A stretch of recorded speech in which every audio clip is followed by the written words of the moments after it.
Mr. Johnson, as always, it's good to have you join us. If you can hear me, let's just get started, shall we? I mean, what do you make of the heavy security presence at the Lagos Assembly held plenary today?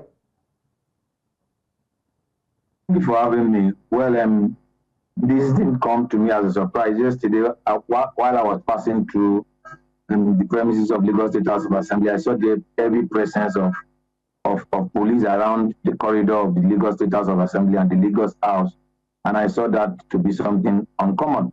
However, the entrance of the police or the security agencies, let me just put it under that umbrella, into the premises of Lagos State House of Assembly and into the hallowed chamber of the Lagos State Assembly is a desecration of democracy. It is, and I'm sure that it is important for the security agencies and agencies of government to fish out those that were responsible for carrying out this heinous crime against the state. There's what is called legislative immunity. I ask this question: Can security agencies seal up the office of the governor, or can they seal up the office of a local government chairman, or can they seal up the office of the president? Now, there are three basic institutions of democratic governance: the legislature, the executive, and then the judiciary. Now, the security agencies are part and parcel of the executive arm of government. Who authorized them? Even in representative democracy that we practice, there's what is called legislative immunity. And that's why the chamber, the premises of the legislative assembly, which is called the People's Assembly, is immune to security agencies' control and interference.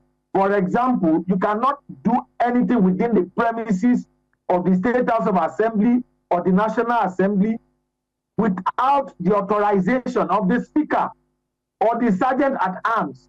And we are seeing this nonsense democracy being treaded upon by, as far as I'm concerned, those that are concerned, those that are responsible. Who issued that order?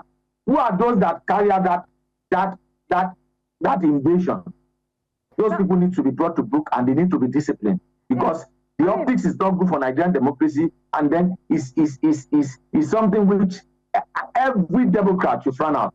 Right. If there are differences, it should be resolved by the legislature themselves. There's no need for the intervention for an extension of the executive, which the security agencies are part and parcel of, except there is a substitute court order. Mr. Jide Johnson, I wanted to ask you, and I'm sure other persons might be watching and just saying, it's just the presence of security forces. How in any sense did they affect the autonomy of the Lagos State House of Assembly? What would be your reply? Now, the presence is the person that is charged with the responsibility of inviting security agencies into the hallowed chamber and the sacred premises of the assembly, not even Lagos State House, of the legislative assembly, is the presiding officer, will be the speaker, will be the president of the Senate. Now, who are those that invited? You and I should be interested. Who is the person that invited these characters to come and desecrate what is my assembly, what is your own assembly? There will always be issues with legislative matters can only be resolved by the legislature themselves, not by an external interference. And you and I should frown at it. And that's the reality. Right. I ask this question: Can security agencies go and seal off the offices of executive, say the governor or local government chairman? And we have seen it across the length and breadth of Nigeria, whereby security agencies have desecrated the hallowed chamber of the legislature. And it's not good for democracy. You look, let me just tie it up with this. The institution that suffers most when there's military intervention in politics is the legislature. Every other institution, the executive, the judiciary, they function. However, the real institution of democracy is the legislature. And we should not support any designation, any attempt to subjugate that legislative immunity, that legislative authority, that legislative supremacy.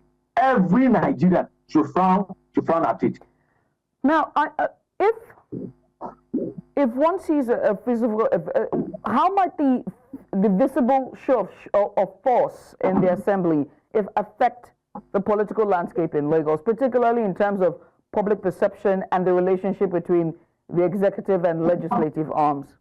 And just you and I look at it. Look prior to this, the DSS invited 2 members. I think some 2 weeks ago, invited 2 members of it has affected governance. There's no way it did not affect governance. It has further polarized the state. We are no longer talking about the issue of governance. It's about the speakership or non-speakership of the Lagos State House of Assembly as what has dominated the political landscape of Lagos in the last 4 weeks or thereabout.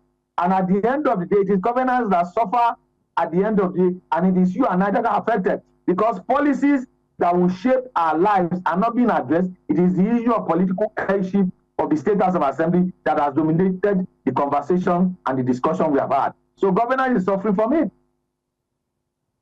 Well, I must say thank you so much, Jide, for taking out the time to join us today. Mr. Jide Johnson, the political analyst, just giving us a bit of insight regarding the heavy security presence at the Lagos State Assembly plenary session today. Once again, many thanks.